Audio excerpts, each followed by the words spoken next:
चलिए आज हम बनाना स्टार्ट करते हैं सरसों का साग और मक्के की रोटी। देखने में ये कितना डिलीशियस लग रहा है ना। जी हाँ, ये खाने में भी उतना ही ज़्यादा यम्मी था। तो चलिए स्टार्ट करते हैं हमारी रेसिपी। इसके लिए सबसे पहले चाहिए हमें सरसों का साग, उससे आधी क्वांटिटी में पालक के पत्ते और थोड़ा सा हमें मेथी की भाजी चाहिए। अब इन सभी को हम अच्छे से फाइन कट कर लेंगे। कट करने के बाद अब हम इसका मसाले की तैयारी करेंगे। तो उसके लिए हमें चाहिए 3 बड़े प्याज, 2 लहसुन, 2 गांठ अदरक की और 8 से 10 हरी मिर्च और 1 टमाटर। अब प्याज और हरी मिर्च को साफ़ करके हम उनको बारीक बारीक कट कर लेंगे।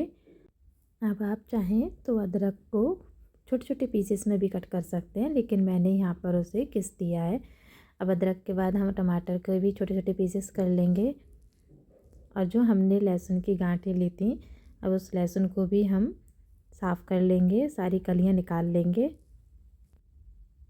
अब हमारी सारी सब्जियां कट हो चुकी हैं। अब हम एक कटोरी लेंगे, उसमें 2 चम्मच कॉर्नफ्लोर मिलाएंगे और जिसका हम पानी मिलाकर धीरे धीरे एक घोल तैयार करेंगे। हमें धीरे धीरे पानी मिलाना है, एक साथ नहीं मिलाना है।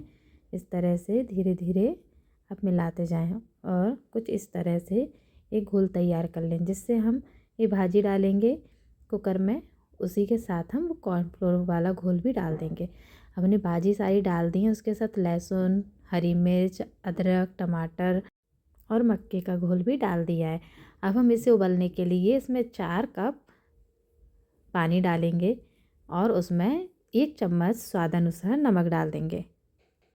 अब हम कुकर में 2 सीटी आने का इंतज़ार करेंगे। तब तक हम अपना मसाला तैयार कर लेते हैं। मसाले में मैंने 3 खड़ी मिर्च, 1 चम्मच साबुत धनिया, स्वादानुसार नमक, आधी चम्मच हल्दी पाउडर और 1 चम्मच लाल मिर्च पाउडर लिया है और उसमें थोड़ा सा पानी डालकर उसे ग्राइंड कर लेंगे। अब ग्राइंड होने के बाद हम गैस पर अपनी कढ़ाई चढ़ा देंगे।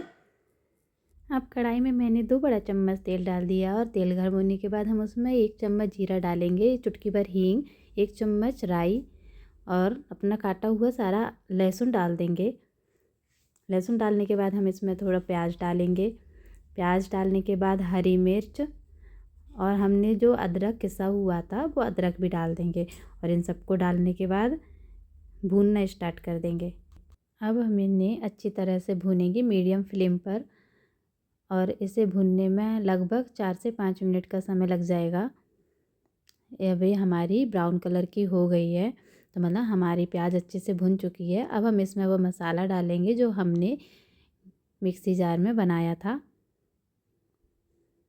और जो हमारी कटोरी में थोड़ा सा मसाला रह गया, मैं उसमें थोड़ा सा पानी डालकर भी ऐड कर दूँगी इसमें, जिससे हमारा मसाला और अच्छे से भुन जाएगा। अब हम मसाला को अच्छे से पकाएंगे, जब तक पकाएंगे तब तक ये ऑयल रिलीज़ ना कर दे। अब तब तक हम देख लेते हैं, हमारे कुकर की सीटी आ चुकी हैं 2। हमारा साग बहुत अच्छे से उबल कर तैयार हो गया है। अब आप चाहें तो मतनी से मत भी सकते हैं, लेकिन मैंने इसको मिक्सी जार में ग्राइंड किया है। अब हमारा जो मसाला तैयार था उसमें हम ग्राइंड किया हुआ हमारा सारा साग डाल देंगे और अच्छे से मिला लेंगे।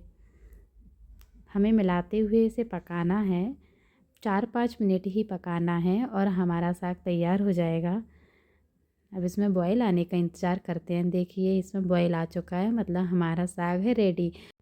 अब हम इसमें फाइनली एक तड़का लगाएंगे और हमारा साग बनकर हो जाएगा रेडी।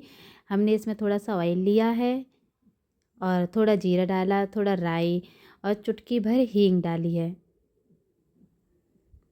और हमने 2 साबुत खड़ी मिर्च भी डाल दी, जिससे हमारे साग का टेस्ट बहुत ज़्यादा बढ़ने वाला है।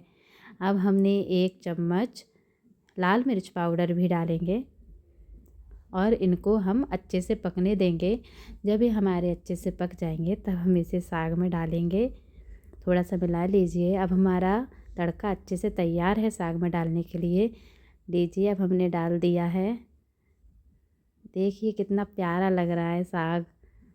अब हम इसे अच्छे से मिला देंगे और 2-3 मिनट और कुक करेंगे और ये हमारा साग है रेडी।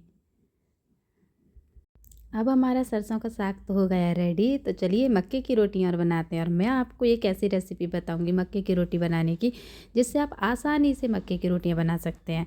तो चलिए एक बर्तन में हम 4 कटोरी मक्के का आटा लेंगे और 1 कटोरी गेहूं का आटा मिला देंगे, जिससे हमारी रोटियां आसानी से बन जाएंगी। और स्वादानुसार नमक मिलाकर एक आटा गूँथ लेंगे। यकीन मानिए बहुत अच्छी रोटियां बनती हैं, इसमें पता भी नहीं चलेगा कि आपने गेहूं का आटा मिलाया है, और आपकी रोटियां भी आसानी से बनकर तैयार हो जाएंगी।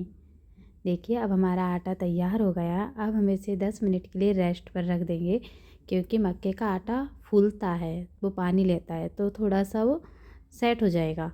चलिए 10 मिनट बाद हमारा आटा सेट हो चुका है। अब हम एक लोई बनाएंगे और थोड़ा आटा लगाकर उसे बेलेंगे। हल्के हल्के हाथों से बेलना है हमारी रोटी को। मक्के की रोटी है तो फटती तो है ही। मैंने हाथ से उसके कुछ किनारों को सही कर दिया और हमारा तवा गर्म हो चुका है। अब मैं उस तवे पर रोटी को सेकूंगी। इसे आग पर सेकने की ज़रूरत नहीं होती, हम धीरे धीरे कपड़े से दबा दबा कर इसी तरह से सेक लेते हैं। और हम इस तरह से मेरी 2 रोटियां बनकर तैयार हो गई हैं। अब देखिए इतना अच्छा डिलीशियस खाना, मेरे मुंह में तो पानी आ गया।